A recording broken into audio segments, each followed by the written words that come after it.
आमମାନଙ୍କର उद्धारकर्ता परित्राणकर्ता प्रभु श्रीकृष्णଙ୍କର बहुमूल्य नामରେ ଆପଣଙ୍କୁ शुभेच्छा जनाए एवं मोर ख्रीष्टीय प्रेम नमस्कार जनाए। आमर ये अमृतमाना कार्यक्रम द्वारा आपण सहित आम सुंदर सहभागिता होची एवं आपण मैंने आम सहित अंशी होथुवारु आपण प्रत्येक मध्य मु धन्यवाद जनाए।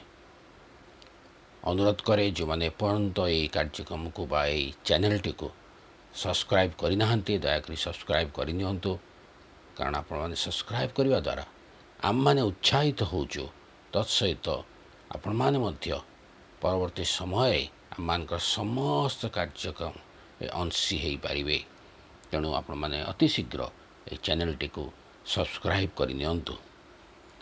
आज जे विषय नहीं आम ध्यान करने को जाऊचु तार प्रसंगटी होची सदाप्रभु को ऋण दियो।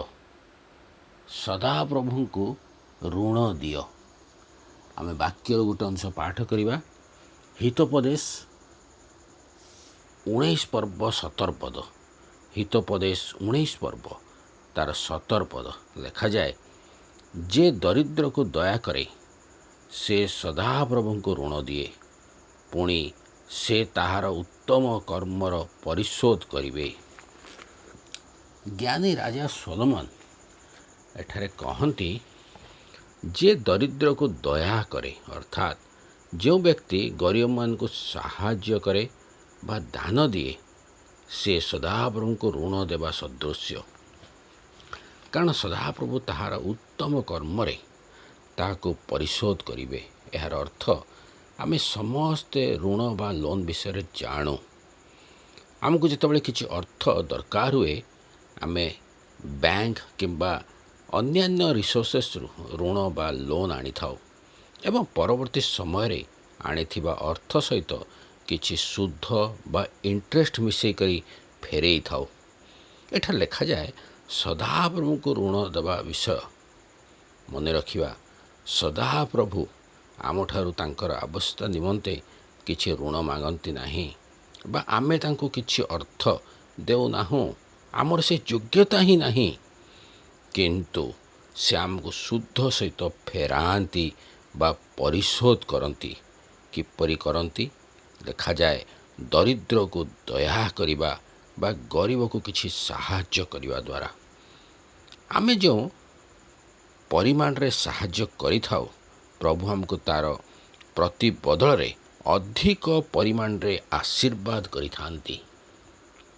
अनेक समय रे आम मनरे प्रश्न आसुथिबो, किपरि आमे अन्य को साहाय्य करि परिबा।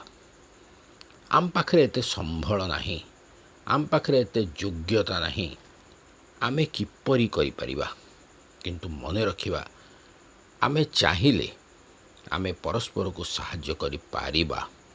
केवल आमको चिंता करिवार अछि आमे क्यों क्षेत्र रे अन्य को साहाय्य करि परिबा। बाइबल रे एक उदाहरण नेबा।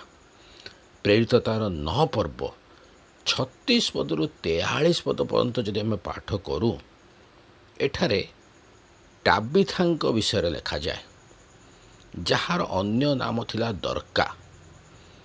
तांको विषय लिखा जाए, से सत्कर्म और दान क्रिया रे पूर्ण थिले। से सर्वदा अन्य मान को साहाय्य करुथिले। से केमिति साहाय्य करुथिले ना, तांकर साहाय्य करिवार माध्यम कौन थिला,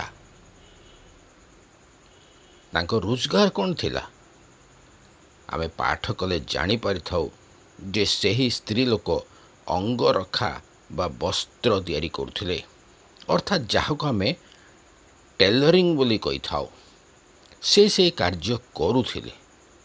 से समय रे कौनसी मिशन नथिला। से निज हाथ रे लुगा सिलाई करुथिले, जहाद्वारा से अधिक रोजगार मध्य करि पारु नथिले। किंतु से कार्य द्वारा से गरीब मान को साहाय्य करुथिले। तांको पाखरे सिलाई करिवार एक टैलेंट थिला। से कार्य द्वारा अन्य मान को साहाय्य करुथिले। लुगा सिलाई करी बांटुथिले किंबा गरीब मान को ठारू सिलाईर मूल्य से नेउ नथिले। एथुर आमे शिखु आमे कौन करि परिबा। ଦରକାଙ୍କ ପାଖରେ ଷ୍ଟିଚିଂର ଟ୍ୟାଲେଣ୍ଟ ଥିଲା। ଆମ ପାଖରେ କେଉଁ ଟ୍ୟାଲେଣ୍ଟ ଅଛି? ଆମ ପାଖରେ କୁକିଂର ଟ୍ୟାଲେଣ୍ଟ ଅଛି, ଆମେ ରନ୍ଧା କରି ଅନ୍ୟକୁ ଖାଦ୍ୟ ଦେଇପାରିବା। ଆମ ପାଖରେ ଶିକ୍ଷାର ଟ୍ୟାଲେଣ୍ଟ ଅଛି, ଆମେ ଗରିବ ପିଲାମାନଙ୍କୁ ବିନା ମୂଲ୍ୟରେ ଶିକ୍ଷା ଦେଇପାରିବା। ଆମ ପାଖରେ ରୋଗୀ ସେବା କରିବାର ଟ୍ୟାଲେଣ୍ଟ ଅଛି, ଆମେ ତାକୁ ବ୍ୟବହାର କରି ଗରିବମାନଙ୍କୁ ସାହାଯ୍ୟ କରିପାରିବା। ଆମେ ନିଜ ମଧ୍ୟରେ ଥିବା ଯୋଗ୍ୟତା, ଗୁଣ ବା ଟ୍ୟାଲେଣ୍ଟସକୁ ପ୍ରଥମେ ଖୋଜିବା ଦରକାର ଏବଂ ତାହା ଦ୍ୱାରା ଅନ୍ୟକୁ ସାହାଯ୍ୟ କରିବା ଦରକାର। ଅନେକ ସମୟରେ ଆମେ ଆମର ଗୁଣ ବା ଟ୍ୟାଲେଣ୍ଟସ୍ ଦ୍ୱାରା ଅର୍ଥ ରୋଜଗାର ବା ଇନକମ୍ କରିଥାଉ। ଟ୍ୟାଲେଣ୍ଟସ୍ ଦ୍ୱାରା ଅର୍ଥ ରୋଜଗାର କରିବା ଖରାପ ବିଷୟ ନୁହଁ, କିନ୍ତୁ ସେ ଟ୍ୟାଲେଣ୍ଟସ୍ରୁ କିଛି ଅନ୍ୟମାନଙ୍କୁ ସାହାଯ୍ୟ ନିମନ୍ତେ ବ୍ୟବହାର କରିବାକୁ ହିଁ କୁହାଯାଏ। ସଦାପ୍ରଭୁଙ୍କୁ ଋଣ ଦେବା। ମନେ ରଖିବା, ସଦାପ୍ରଭୁ କାହାର ଋଣ ରଖିଦିଅନ୍ତି ନାହିଁ। ସେ ଶୁଦ୍ଧ ସହିତ ତାହା ପରିଶୋଧ କରିବେ। ଏହା ମଧ୍ୟ ମନେ ରଖିବା ଉଚିତ ଯେ ପ୍ରଭୁଙ୍କଠାରୁ ସୁଧ ସହିତ ଆଶୀର୍ବାଦ ପାଇବା ଭାବି କାର୍ଯ୍ୟ କରିବା ଉଚିତ ନୁହଁ। ନିଜର ଆଟିଚ୍ୟୁଡ଼ ମଧ୍ୟ ଠିକ୍ ରଖିବାର ଅଛି। ସ୍ୱହୃଦୟର ସହ ସେବା କରିବାର ଅଛି। ପ୍ରଭୁଙ୍କର ପ୍ରେମ ଆମ ମଧ୍ୟରେ ଥିବା ଉଚିତ। ଅନ୍ୟକୁ ପ୍ରେମର ସହିତ ସାହାଯ୍ୟ କରିବା ଉଚିତ। ମାଥିଉ ତାର 6 ପର୍ବ 1 ପଦରୁ 6 ପଦ ଯଦି ଆମେ ପାଠ କରୁ, ଏଠାରେ ଦାନ ଧର୍ମ ବିଷୟରେ ଲେଖାଯାଏ ଲୋକଙ୍କୁ ଦେଖାଇବା ପରି ସେମାନଙ୍କ ସାକ୍ଷାତରେ ଧର୍ମ କର୍ମ କର ନାହିଁ।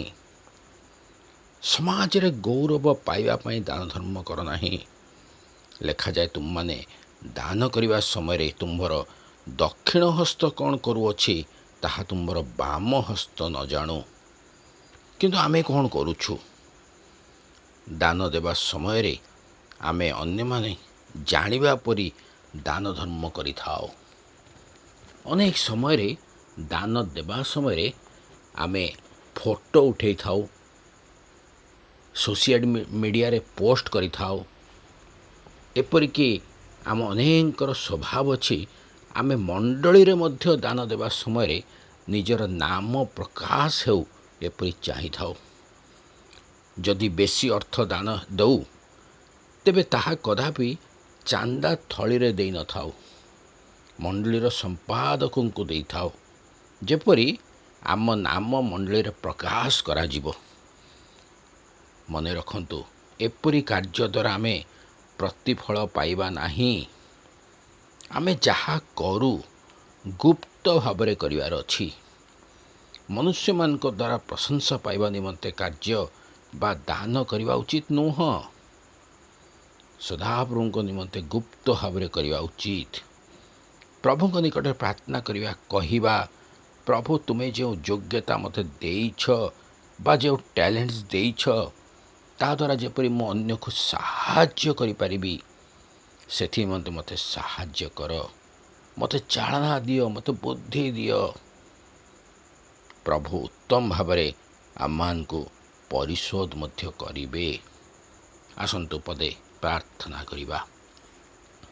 ଧନ୍ୟବାଦ ରାଗରେ ଏକମାତ୍ର ପିତା, ଧନ୍ୟବାଦ ଦେଉଛୁ ସୁନ୍ଦର ସମୟ ପାଇଁ, ସୁନ୍ଦର ବାକ୍ୟ ପାଇଁ। ହଁ ପ୍ରଭୁ, ଆମମାନଙ୍କର କୌଣସି ଯୋଗ୍ୟତା ନାହିଁ ପ୍ରଭୁ, ଆମେ ତୁମକୁ ଋଣ ଦେବୁ, କିନ୍ତୁ ତୁମେ ଏକ ମାଧ୍ୟମକୁ ଦେଇଛ, ବାକ୍ୟ ଦ୍ୱାରା କହିଛ, ଦରିଦ୍ରମାନଙ୍କୁ ଦାନ କରିବା ଦ୍ୱାରା ଆମେ ତୁମକୁ ଋଣ ଦେବା ସଦୃଶ୍ୟ। ଏବଂ ପ୍ରଭୁ, ତୁମେ ତାହା ଆମମାନଙ୍କୁ ପରିଶୋଧ କରିଥାଅ। ହଁ ପ୍ରଭୁ, ଏଇ ଯେଉଁ ବିଷୟ ଆମମାନଙ୍କୁ ତୁମେ କହିଛ ପ୍ରଭୁ, ଏହାକୁ ବୁଝିବା ପାଇଁ ଆଗ ଆମମାନଙ୍କୁ ସାହାଯ୍ୟ କର।